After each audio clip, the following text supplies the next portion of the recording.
When the 2021 season began, the Alabama-Tennessee game was one that everybody had their eyes on. And while it is still a very important game, the two teams have kind of had some hiccups along the way. They've had some shortcomings, and it doesn't maybe have the same flair as it once did, but this is still a vitally important game for both teams. They both come into this game 5-1, and both of their quarterbacks are still trying to figure out what they're going to do the rest of the season and how they can take steps forward to help their team. They'll do it in a little bit different ways, but we will see what exactly each of them is capable of doing.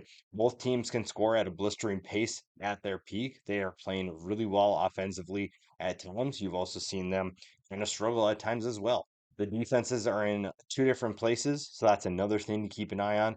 But when you look at these two teams, you have the potential for a really fun game. And if it's a shootout, that makes it even better. Now, when you look at what these two teams are capable of doing, I think that you're going to see two offenses that have the potential to put up points in a hurry. The biggest question for Alabama is going to be, can that defense slow down Tennessee's offense?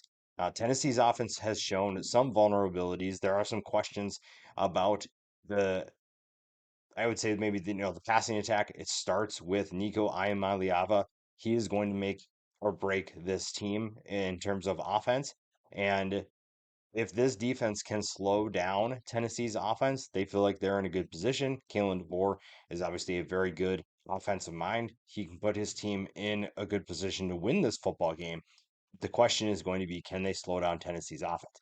And kind of going along with that, how does Tennessee get Nico more comfortable? I think at times he has looked like a freshman in the last couple weeks, and Tennessee's offense has taken a couple of hits. You've seen how different this team looks when he is struggling. Now, when he's playing with confidence, you are very fearful if you're a team facing the Tennessee Volunteers because they are so capable of putting up points in a hurry, because Nico can be such a very good player and such an explosive player that it almost makes you scared of what they can do. If Nico can be more comfortable, it's going to benefit Tennessee quite a bit. Now, how does that happen?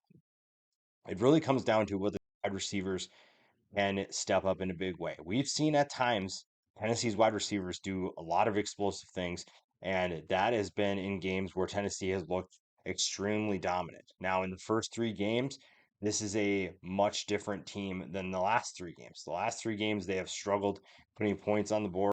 But in the last three games, they're averaging around like 20 or something. That's obviously going to dictate how this game goes. Now, the matchup, funny enough, is going to be Alabama's defensive backs against Tennessee's wide receivers. Tennessee has the potential to be really explosive. I think that they're still lacking that consistent speedster like they had in Jalen Hyatt, but I think that you have certain players that could step up. Now, we'll see what Squirrel White can do the rest of the year. I think that his health is going to be a question for a little bit of time here. Dante Thornton at times has looked really good, but they haven't had a ton of people step up in a big way. And part of that is the fact that their quarterback is kind of up and down right now, having the freshman moments. We'll find out if they can put it all together. And you're going to need to do that in a big way. And this is still a team that can do that. Alabama's secondary has had its moments as well. I think that we've seen some really exciting things from Alabama secondary.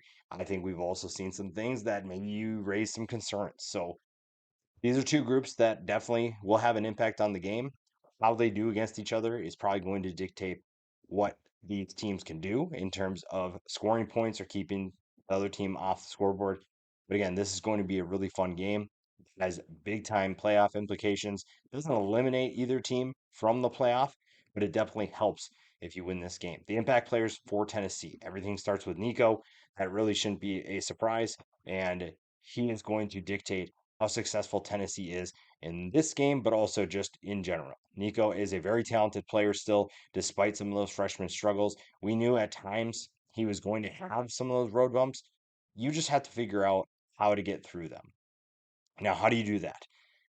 Part of it is getting the rushing attack going. And honestly, Dylan Sampson has been a savior for this team. He has been a consistent piece for Tennessee. And I think without him, they would be in a much different place. Now, they probably don't lose those first three games, But the last three games, if you don't have Dylan Sampson, specifically against Florida this past weekend, I think that they're in a much different place in terms of record, in terms of vibes, lots of different things that Dylan Sampson has prevented this team from going down in terms of a rabbit hole, a dark path that results in some frustrated fans. And I think you still have frustrated fans, but Dylan Sampson has been arguably the most important player in that offense to keep this team alive. Dante Thornton, we talked about before, he is someone who can be that big time threat. We just haven't seen him consistently. The defense is also going to have their hands full because when you are facing Jalen Milrow, you are going to have your hands full. He has improved tremendously as a passer. Not only do you have to worry about the talent on the offensive side of the ball in terms of stopping the pass, you have to worry about tight ends, you have to worry about the wide receivers, you have to find a way to stop Jalen Milrow, but you also have guys like Jam Miller, you have Ryan Williams, you have plenty of players to worry about. Arion Carter is going to have his hands full. And that's really where you have to play at a high level. You have to find ways to slow them down. You're not going to stop Jalen Milrow on a consistent basis, but you are going to have to find ways to slow him down or give him different looks and confuse him. Getting turnovers will be huge. Getting the ball back to your offense can only do good things if you are Tennessee. James Pierce can have his role too, getting to the quarterback. Now, Jalen Milrow obviously can run, but if James Pierce and this pass rush can get to him, you maybe don't give him as many opportunities to run the ball as well as you may expect. And that's going to be a big key for this team. This defense is going to have their hands full, but this defense is also extremely talented. Stepping Jalen Monroe isn't going to be easy, but they have the ability to be disruptive. The impact players for Alabama, kind of a similar formula where you have to worry about certain players. You just maybe don't have to worry about the quarterback position like Tennessee has to do with Alabama. Obviously, everything starts with their quarterback.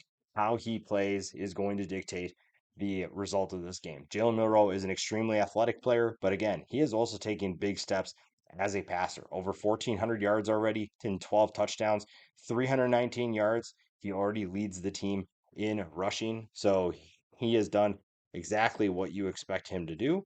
And he continues to be an electric player for Kalen DeBoer and for Alabama. And he has been really fun to watch. He is someone who I think can do a lot of really exciting things with the football in his hands. And there's a reason why you give him opportunities and why Alabama was excited to bring him back in 2024. Jam Miller is a guy, we talked about him earlier. He has been a solid piece for this offense, averaging 7.1 yards per carry. Ryan Williams, the sensational freshman, the 17-year-old, has been really good, obviously, as well. You also have Jeremy Bernard could be a big time player. We'll see who steps up if Ryan Williams is going to get taken out of this game by Tennessee, but I feel like Ryan Williams has done a really good job, especially when teams know what he's capable of doing. The defense is going to have their hands full, similar to Tennessee, an offense that has the potential to be extremely explosive. Obviously, again, a lot of that stems from what Nico can do, but I think this is a group that has the potential to be really explosive, and that makes things very difficult for Alabama. Jihad Campbell has been having a pretty good year. He has been really fun to watch, someone that we had our eye on coming into this season, but he is someone that will have his hands full trying to decipher what Tennessee is looking to do. They're going to stretch the field, they're going to challenge him athletically, and he is going to play a big role. Damani Jackson in that secondary also have their hands full.